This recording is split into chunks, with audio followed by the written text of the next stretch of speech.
శ్రీ గురుభ్యో నమః. ఒక యోగి ఆత్మకథ. పరమహంస యోగానంద గారు ఈ విధంగా చెప్తున్నారు. ఒకసారి ప్రజానిధికి కోశాధికారినైన కస్తూరిబాయి 4 రూపాయలు ఎలా ఖర్చయ్యాయో లెక్క చెప్పలేకపోయారు.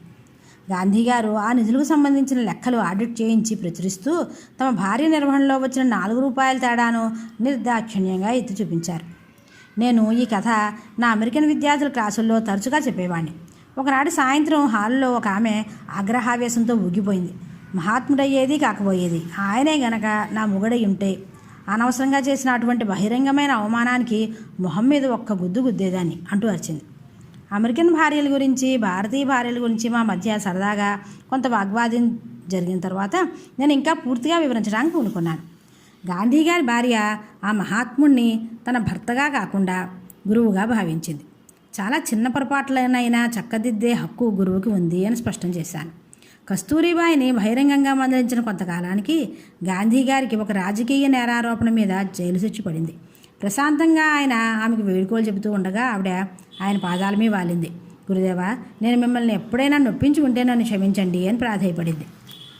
వార్ధాలో ఆ రోజు మధ్యాహ్నం 3 గంటలకు నేను ముందుగా ఏర్పాటు చేసుకున్న కార్యక్రమం ప్రకారం గాంధీగారి రాతగదిలోకి వెళ్ళాను. తన భార్యను శిష్యురాలిగా చేసుకోవడం అనే అరుదైన అలౌకిక ఘటనను సాధించగలిగిన సాధువు గాంధీగారు. ఎన్నడూ మరుపురాని చిరునవ్వు చిందిస్తూ పైకి చూశారు ఆయన. మహాత్మాజీ అంటూ ఆయన పక్కన ఉత్తి చాప మీద కూర్చుంటూ, అహింసకు మీరు నిర్వచనం ఏమిటో చెప్పండి అన్నాను. మనసులో కానీ చేతలో కానీ ఏ జీవికి హాని చేయకుండా ఉండడం అన్నారు. చక్కని ఆదర్శమే, కానీ ఆ పిల్లవాడిని కాపాడడానికో తనని కాపాడుకోవడానికో తాజుపామును చంపకూడదా అని ప్రపంచం ఎప్పుడూ అడుగుతూ ఉంటుంది. నిర్భయం, అహింస అన్న నా ప్రతిజ్ఞల్ని రెండింటినీ ఉల్లంఘించకుండా నేను తాజుపామును చంపలేను. అంతకంటే ప్రేమ స్పందనలతో ఆ పామును శాంతపరచడానికి మానసికంగా ప్రయత్నిస్తాను. నా పరిస్థితులకు అనుగుణంగా ఉండాలి కదా అని నేను నా ప్రమాణాలని దిగజార్చలేను. తమకు సహజమైన చిత్తశుద్ధితో గాంధీగారు ఇంకా ఇలా అన్నారు. ఏ మాట కామాటే చెప్పుకోవాలి. ఒక తాజుపామే కనుక ఎదురైతే నేను నిబ్బరంగా ఇలా కబుర్లు చెప్పలేను. పథ్యం గురించి చాలా ఇటీవల వెలువడ్డ పాశ్చాత్య గ్రంథాలు కొన్ని ఆయన బల్ల మీద ఉన్నాయి. నేను వాటిని గురించి వ్యాఖ్యానించాను. అవును, పథ్యం అనేది ప్రతి చోట ఎంత ముఖ్యమో సత్యాగ్రహోద్యమంలో కూడా అంత ముఖ్యం అని ముసిముసిగా నవ్వుతూ అన్నారు ఆయన. సత్యాగ్రహులకు సంపూర్ణమైన నిగ్రహం ఉండాలని చెప్పేవాణి గనక బ్రహ్మచారికి తగిన ఉత్తమ ఆహారం ఏమిటో కనుక్కోవడానికి ఎప్పుడూ ప్రయత్నిస్తూనే ఉన్నాను. ప్రజననకారక సహజాతాన్ని అదుపులో పెట్టుకోవడానికి ముందు జిహ్వను జయించాలి. అర్ధాకలిగా ఉండడం కానీ, అసంతులిత ఆహారం తీసుకోవడం కానీ దానికి ఉపాయం కాదు. తిండి కోసం లోపల ఉండే అత్యాశని మొదట జయించి ఆ తర్వాత అవసరమైన విటమిన్లు, ఖనిజాలు, క్యాలరీలు మొదలైనవన్నీ ఉండే సాత్విక ఆహారం తింటూ ఉండాలి.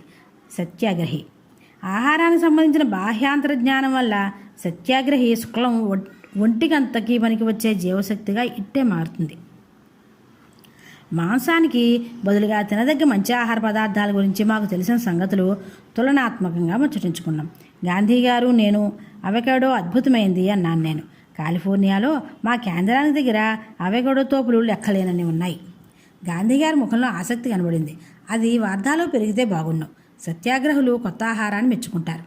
లాస్ ఏంజల్స్ నుంచి అవకాడో మొక్కల్ని కొన్ని తప్పకుండా వార్ధాకు పంపిస్తానని చెప్పి గుడ్లు, మాంసకృతులు ఎక్కువగా ఉండే ఆహారం అది. ఇవి సత్యాగ్రహులకు నిషిద్ధమైనవా? బీజం లేని గుడ్లు నిషిద్ధం కావు అంటూ వెనకటి సంగతులు తలుచుకుని నవ్వుకున్నారు మహాత్ములు. చాలా ఏళ్ళు నేను వాటిని వాడుకకు సమ్మతించలేదు. ఇప్పటికీ నేనైతే తినను. మా కోడళ్ళలో ఒక అమ్మాయి ఒకసారి పోషకాహార లోపం వల్ల ప్రాణం పోయే స్థితికి వచ్చింది. ఆమె గుడ్లు తిని తినాలని పట్టుబట్టారు డాక్టరు. నేను ఒప్పుకోలేదు. దాని బదులు మరొకటి చెప్పమన్నాను. గాంధీజీ, బీజం లేని గుడ్లలో శుక్లం ఉండదు, అందులో హత్య ఏమీ ఉండదు అన్నాడు ఆయన. అప్పుడు నేను సంతోషంగా అనుమతించాను.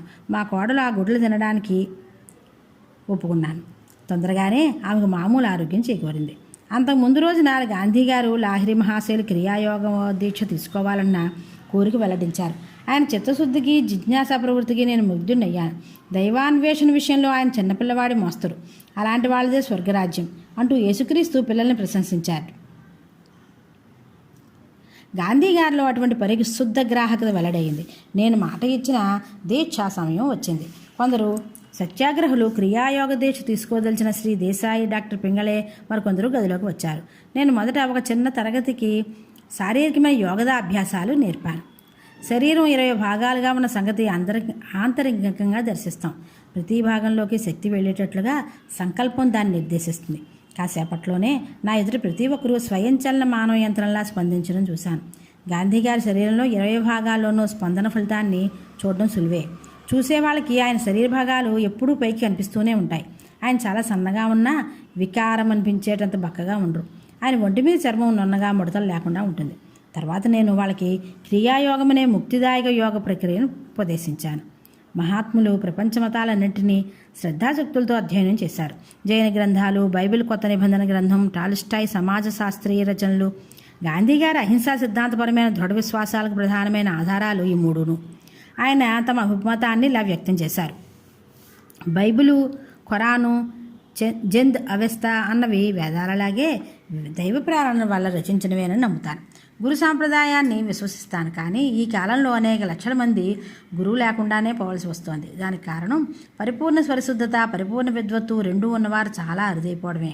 కానీ ఎవరూ తమ మతానికి సంబంధించిన సత్యాన్ని ఎప్పటికీ తెలుసుకోలేకపోతున్నామని నిరాశపడక్కర్లేదు. ఎందుచేతంటే తక్కిన గొప్ప మతాలన్నింటిలోని మౌలికాంశాలలాగే హిందూ మత మౌలికాంశాలు కూడా మార్పు చేయరానివి, సులువుగా తెలుసుకోగలిగేవే. ప్రతి హిందువులాగే నేను దేవుణ్ణి నమ్ముతాను. ఆయన ఒక్కడేనని నమ్ముతాను. పునర్జన్మ, మోక్షం ఉన్నాయని నమ్ముతాను. హిందూ మతం మీద నాకున్న అభిప్రాయాల గురించి, నా భార్య మీద నాకున్న అభిప్రాయాల గురించి చెప్పగలిగిన దానికంటే ఎక్కువ చెప్పలేను. ప్రపంచంలో ఏ ఆడది స్పందింపజేయలేనంతగా ఆవిడ నన్ను స్పందింపజేస్తుంది. అలాగని ఆవిడ తప్పులు ఏమీ చెయ్యదని కాదు. నేను గమనించగలిగిన వాటికంటే ఎక్కువ లోపాలే ఆవిడలో ఉన్నాయని నేను తెగించి చెబుతాను. కానీ తెగరాని బంధం ఒకటి ఉంది. అలాగే హిందూ మతంలో లోపాలు, పరిమితులు ఎన్ని ఉన్నప్పటికీ అదంటే నేను స్పందిస్తాను. గీతలో కానీ, తులసీదాసు రాసిన రామాయణంలో కానీ ఉన్న సంగీతాన్ని మించి మరేవీ నన్ను ఆనందపరచలేవు. నేను కొన ఊపిరి తీసుకుంటున్నాను అనుకుంటే గీతే నాకు ఊరటిస్తుంది. హిందూ మతం ఒంటెత్తు మతం కాదు. ప్రపంచ ప్రవక్తలందరినీ పూజించడానికి అవకాశం దాంట్లో ఉంది. సామాన్యార్థంలో అది ప్రచారక మతం కాదు. అది చాలా తెగల్ని తనలో లీనం చేసుకుందనడంలో సందేహం లేదు. కానీ ఈ లీనం చేసుకోవడం అన్నది పరిణామాత్మకంగానూ అగోచరంగానూ జరిగింది. ప్రతి ఒక్కడూ తన విశ్వాసాన్ని బట్టి లేదా ధర్మాన్ని బట్టి దేవుని కొలవాలని చెబుతూ తద్వారా అన్ని మతాలతోనూ శాంతియుత సహజీవనం చేస్తుంది. క్రీస్తు గురించి గాంధీ గారు ఇలా రాశారు. ఆయన కనుక ఇప్పుడు మనుషుల మధ్య నివసిస్తూ ఉంటే ఆయన నన్ను ప్రభు ప్రభు అంటూ పిలిచే ప్రతి వాళ్ళు కాక నా తండ్రి ఇచ్ఛానుసారంగా నడుచుకునేవాడు మాత్రమే అని రాసినట్టుగానే బహుశా తన పేరు కూడా ఎన్నడూ వినివండని అనేక మంది జీవితాలని దీవించి ఉండేవాడని నా దృఢ విశ్వాసం. యేసుక్రీస్తు తన జీవితం ద్వారా నేర్పిన పాఠంలో మహత్తర ప్రయోజనాన్ని, ఏకైక లక్ష్యాన్ని మానవజాతికి తెలియజేశారు. మనమందరం ఆశించి ఉండవలసిన మహదాశయం ఇది. ఆయన ఒక్క క్రైస్తవ మతానికే కాదు, యావత్ ప్రపంచానికి, సర్వదేశాలకు, సర్వజాతులకు చెందినవాడని నా విశ్వాసం అన్నారు. వార్ధాలో నేనున్న చివరి రోజు సాయంత్రం టౌన్ హాల్లో శ్రీ దేశాయ్ ఏర్పాటు చేసిన సమావేశంలో ప్రసంగించాను. యోగశాస్త్రాన్ని గురించి నేను ఇచ్చే ఉపన్యాసం వినడానికి వచ్చిన జనం సుమారు 400 మంది. ఆ గదిలో కిటికీల్లో కూడా కిక్కేసిపోయారు. నేను మొదట హిందీలోనూ తర్వాత ఇంగ్లీషులోనూ ప్రసంగించాను. నిద్రపోవడానికి ముందు గాంధీ గారి దర్శనం కోసం మేము సకాలంలో ఆశ్రమానికి తిరిగి వచ్చాం. ఆయన ఆ సమయంలో ప్రశాంతంగా కూర్చుని ఉత్తర ప్రత్యుత్తరాలు చూసుకుంటున్నారు. పొద్దుట 5 గంటలకు నేను నిద్ర లేచేసరికి చీకటి ఇంకా తచ్చాడుతూనే ఉంది. పల్లె బతుకులో అప్పుడే కదలేక మొదలైంది. మొదట ఆశ్రమం గేటు దగ్గర ఒక ఎద్దుబండి, ఆ తర్వాత నెత్తి మీద పెద్ద బరువు మోస్తున్న ఒక రైతుని చూశాను. పొద్దుటి పలహారం అయిన తర్వాత మేము ముగ్గురం గాంధీ గారి దగ్గర సెలవు తీసుకుంటూ ప్రణామాలు అర్పించడానికి వెళ్ళాం. ఆ సాధువు ఉదయ ప్రార్థనకు 4 గంటలకే లేస్తారు. మహాత్మాజీ సెలవు. ఆయన పాదాలు ముట్టుకోవడానికి నేను ముందుకు వంగాను. మీ సంరక్షణలో భారతదేశం క్షేమంగా ఉంది.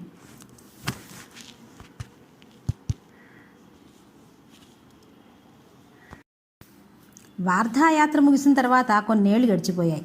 భూమి, మహాసముద్రాలు, ఆకాశం యుద్ధంలో ములిగిన ప్రపంచంతో మలినమైపోయాయి. ప్రపంచ మహానాయకుల్లో గాంధీ గారు ఒక్కరే ఆయుధ బలానికి బదులుగా ఆచరణానుకూలమైన అహింసను ప్రత్యామ్నాయంగా ప్రసాదించారు. కష్ట నష్టాలను తీర్చడానికి, అన్యాయాలను తొలగించడానికి గాంధీ మహాత్ములు అహింసా సాధనాలను చేపట్టారు. అవి ఎంత ఫలదాయకమైనవో పదే పదే నిరూపించుకున్నాయి. ఆయన తమ సిద్ధాంతాన్ని కింది మాటల్లో చెప్పారు. వినాశానికి నడుమ జీవితం కొనసాగుతూ ఉండడం చూశాను. కాబట్టి వినాశం కంటే పరమధర్మం ఒకటి ఉండి తీరాలి. ఆ ధర్మంలో వ్యవస్థితమైన సమాజమే అవగాహనకు అందుతుంది. జీవితం జీవనయోగ్యం అవుతుంది.